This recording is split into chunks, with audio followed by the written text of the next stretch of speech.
Ertugrul Ghazi. آخر اس ڈرامے میں ایسا منفرد کیا ہے کہ پاکستانی عوام جو کہ بہت سیل پسند ہوا کرتی تھی اب اتنی مشقت اٹھا کر یہ ڈرامہ دیکھ رہی ہے؟ تو سنیے کہ اس میں جہاد کی ترغیب دی گئی ہے۔ اس کو دیکھنے والا اپنے اندر مجاہد کی روح محسوس کرتا ہے، اور اگر کسی کا مردہ ضمیر اس کو دیکھنے کے بعد بھی حرکت میں نہ آئے تو اسے کم از کم اتنا اثر ضرور ہوتا ہے کہ اپنے حال پر نظر ثانی کر سکے۔ ارطغرل غازی کے تمام سیزنز اتنے دلچسپ اور انٹینس سے بھرے ہوئے ہیں کہ دیکھنے والوں کو اپنے جادو میں جکڑ لیتے ہیں۔ ایسا کوئی بھی نہیں جس نے یہ ڈرامہ دیکھا ہو اور اس سے کوئی سبق حاصل نہ کیا ہو۔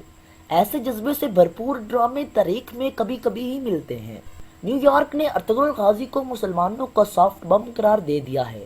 یہی اس ڈرامے کے پاکستان میں مشہور ہونے کی وجہ بنی۔ اس کی پاکستان میں پاپولیرٹی کا اندازہ آپ اس بات سے لگا سکتے ہیں کہ پوری دنیا میں اس وقت پاکستان ایسا ملک بن چکا ہے جس نے سب سے زیادہ ڈرامہ ارطغرل کو دیکھا ہے، جبکہ ترکی جس نے یہ ڈرامہ بنایا تھا موجودہ وقت میں تیسرے نمبر پر جا پہنچا ہے، اور اس ڈرامے کو سب سے زیادہ دیکھنے والی کنٹریز میں انڈیا کو دوسرے نمبر کا اعزاز حاصل ہو چکا ہے۔ تو شروع کرتے ہیں ارطغرل کی سٹوری کو۔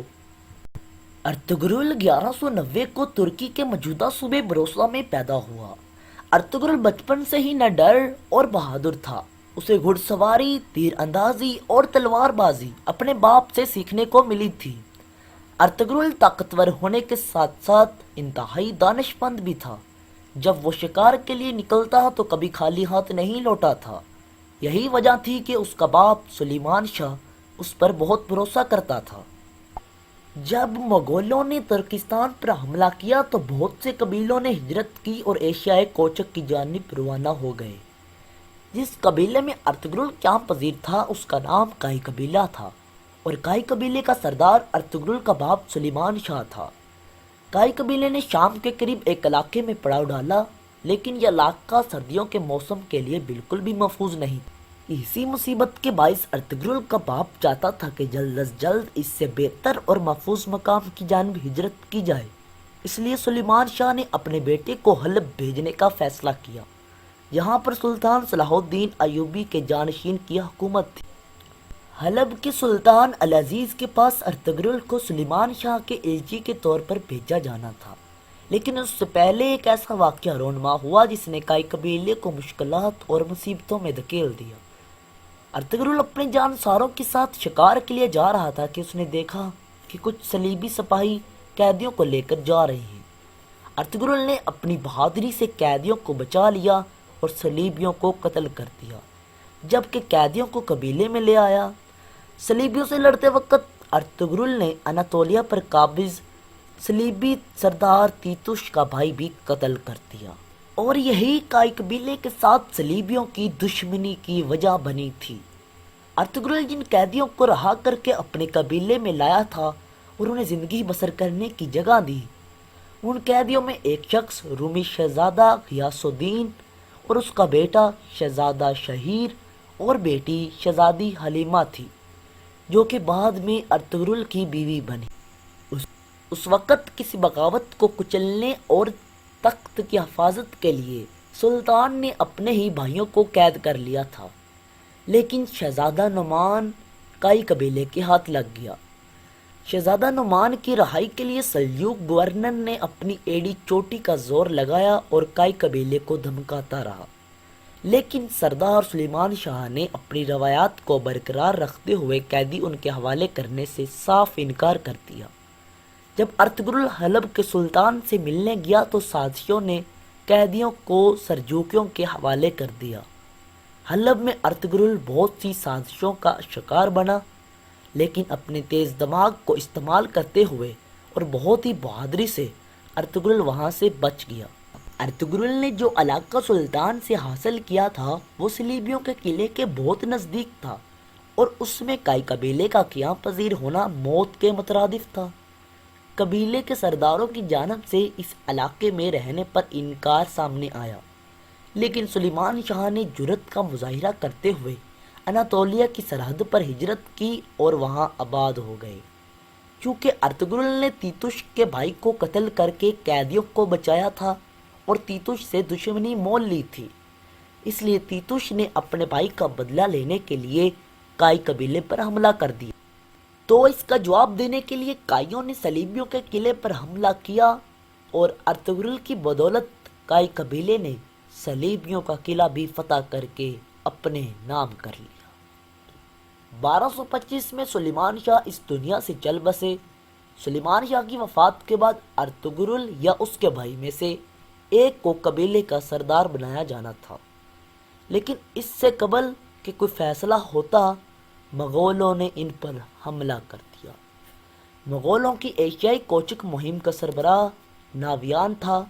اس نے تمام تر قبیلوں پر حملہ کیا اور انہیں ہراتا چلا گیا۔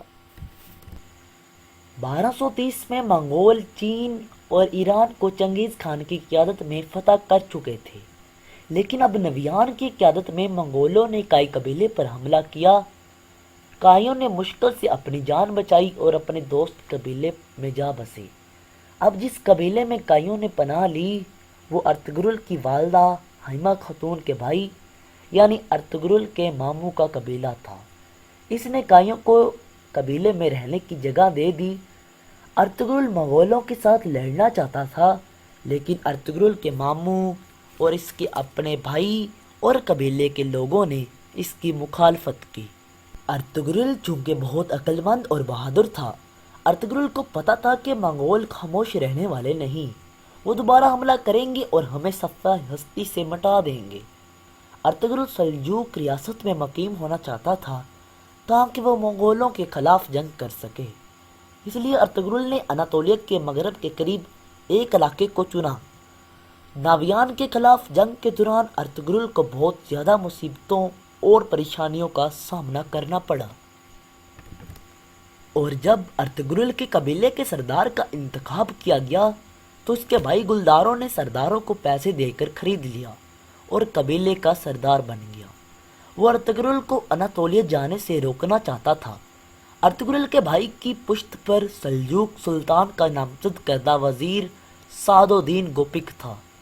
سعد الدین گوپک انتہائی مکار تھا۔ یہ سلطان کو مار کر سلجوق تخت پر حکومت کا خواب دیکھ رہا تھا، لیکن اسے ارطغرل اس راہ میں رکاوٹ لگتا تھا۔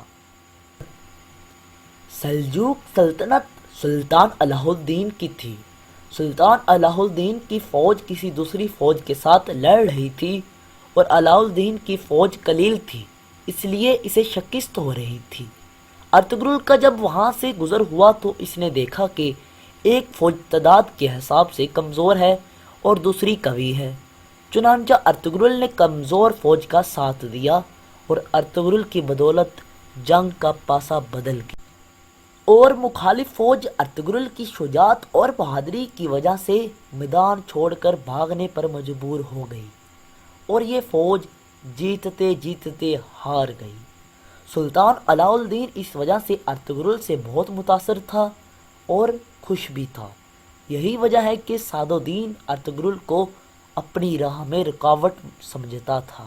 ناویان جو کہ منگولوں کا سردار تھا، بھلے ارطغرل کو اس کے ساتھ جنگ میں کافی دشواری پیش آئی، لیکن ارطغرل نے اپنی ہمت اور بہادری کی بنا پر ناویان کو بھی شکست دے دی اور صلیبیوں کی سرحد پر ہجرت کا فیصلہ کر لیا۔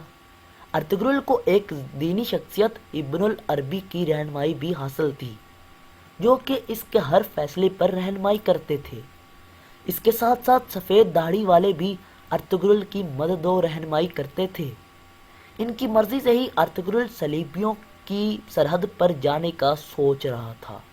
اس وجہ سے ارطغرل نے اپنے بھائی کے ساتھ بغاوت کی اور اپنے جانساروں سمیت قبیلے کے 400 افراد کے ساتھ ہجرت کی اور اناتولیہ میں موجود صلیبیوں کی سرحد پر آباد ہو گیا۔ اس نئی جگہ ہجرت کرنے کے بعد ارطغرل کائی قبیلے کے اس حصے کا سردار بن گیا جس نے ارطغرل کے ساتھ ہجرت کی تھی۔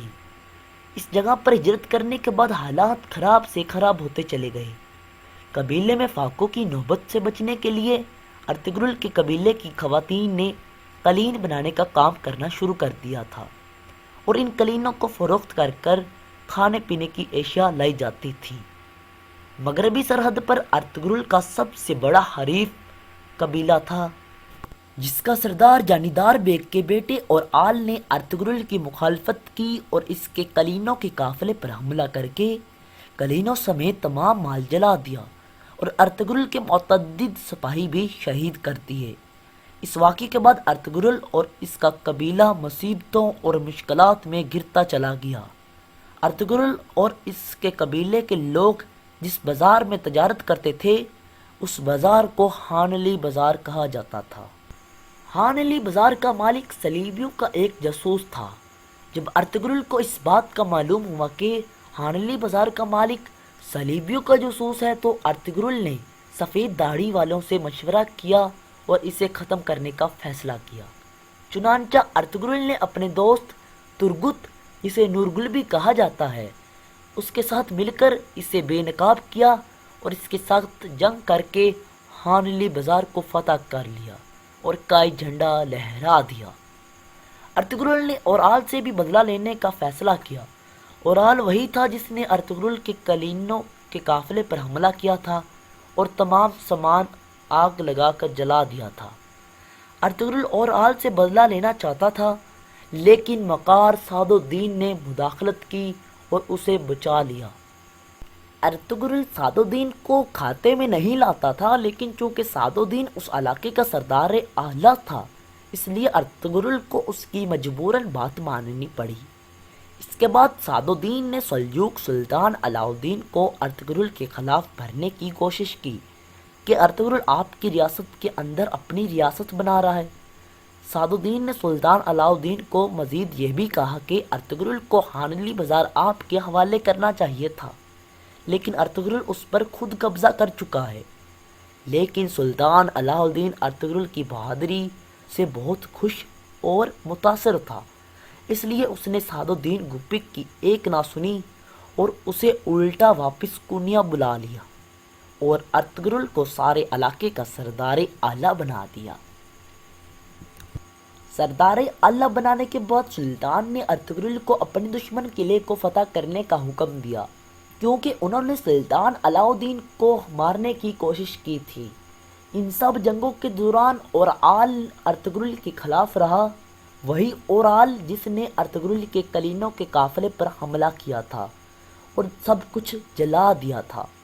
اورال تو ارطغرل کے بہت خلاف تھا، جبکہ اس کا بھائی آلیار اور بہن اصلاحان نے ارطغرل کا ہر قدم پر ساتھ دیا۔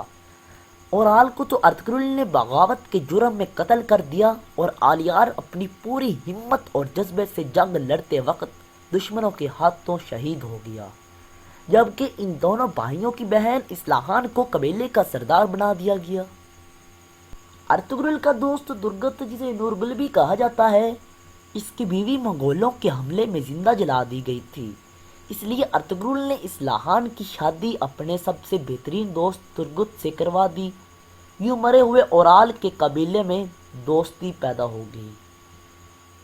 ارطغرل کی یہ کہانی آگے مزید بہت لمبی اور دلچسپی سے بھری ہوئی ہے، لیکن اگر یہ سب کچھ میں ہی آپ کو بتا دوں گا تو آپ کا ڈرامے میں انٹینس اور دلچسپی کا کم ہونے کا خطرہ ہے۔ اس لیے میں آپ کو یہی سجیسٹ کروں گا کہ آپ اس ڈرامے کو خود دیکھیں اور پورا دیکھنے کے بعد اس سے سبق حاصل کریں، لیکن میں اس کہانی کو ادھورا نہیں چھوڑوں گا۔ اس لیے میں آپ سے ریکویسٹ کرتا ہوں کہ آپ مجھے کمنٹ میں بتائیں کہ آپ کیا ارطغرل دیکھ رہے ہیں یا نہیں۔ اگر تو آپ ارطغرل کو دیکھ رہے ہیں تو میں آپ کو امپورٹنٹ چیزیں بتا دیتا ہوں جو آپ ڈرامے میں آگے جا کر دیکھیں گے، کہ ارطغرل کے ہاتھوں ایک کمانڈر ویسلیوس مارا جاتا ہے۔ اس کے بعد اس ڈرامے میں آرس نامی صلیبی کی انٹری ہوتی ہے، جو کہ سعد الدین گوپک کے ساتھ مل کر ارطغرل کو مارنے کی سازشیں کر رہا ہوتا ہے۔ اس کے بعد سعد الدین گوپک نے سلطان کو قتل کر دیا اور اس کا الزام ارطغرل پر لگا دیا اور ارطغرل سے سردار اعلیٰ کا عہدہ چھین کر گلنالپ نامی آدمی کو دے دیا۔ پھر ارطغرل کا گلنالپ نامی آدمی کے ساتھ مل کر سعد الدین کو قتل کرنا۔ سعد الدین گوپک کے خاتمے کے بعد اکتائی خان کے ارطغرل غازی کے قبیلے پر حملے اور پھر نویان کی بہن کے کائی قبیلے پر حملے اور برگا خان کا اسلام قبول کرنا، اور جنہوں نے ارطغرل کے ساتھ بغاوت کی ان کا انجام ڈرامے میں جوش اور ولولہ پیدا کرتے ہیں۔ پھر آگوس ایرک بوگا کی موت کے بعد ارطغرل نے مغولوں کے خلاف آخری اور بڑی جنگ لڑی اور اپنی بہادری کی بنا پر جنگ کو فتح کر کے اپنے نام کیا، اور ارطغرل جنگ کے بعد غازی بن کر واپس لوٹا۔ اس دن کے بعد غازی ارطغرل کے نام کا حصہ بن گیا۔ ارطغرل غازی 1280 میں 90 سال کی عمر میں اس دنیا سے کنارہ کش کر گیا، یعنی اللہ تعالیٰ کو پیارا ہو گیا۔ غازی ارطغرل کا مقبرہ ترکی کے شہر سوگوت میں تعمیر کیا گیا۔ اس عظیم دلیر بہادر غازی پر ایک مسجد بھی تعمیر کی گئی، جس کا نام ارطغرل غازی رکھا گیا۔ یہ تھی ارطغرل کی مثالی کہانی۔ اگر آپ کو مزید ایسی موٹیویشنل، ڈسکوری اور نالجیبل ویڈیوز دیکھنی ہے تو اس چینل کو سبسکرائب کر دیجئے، جو کہ بالکل فری ہے، اور ساتھ میں لگے بیل والے آئیکن کو بھی پریس کر دیجئے گا۔ اس سے میری تمام ویڈیوز کے نوٹیفیکیشنز آپ کو سب سے پہلے موصول ہو جائیں گے۔ اگر زندگی رہی تو میں ملوں گا آپ کو اپنی نیکسٹ ویڈیو میں، تب تک کے لیے اللہ نگہبان۔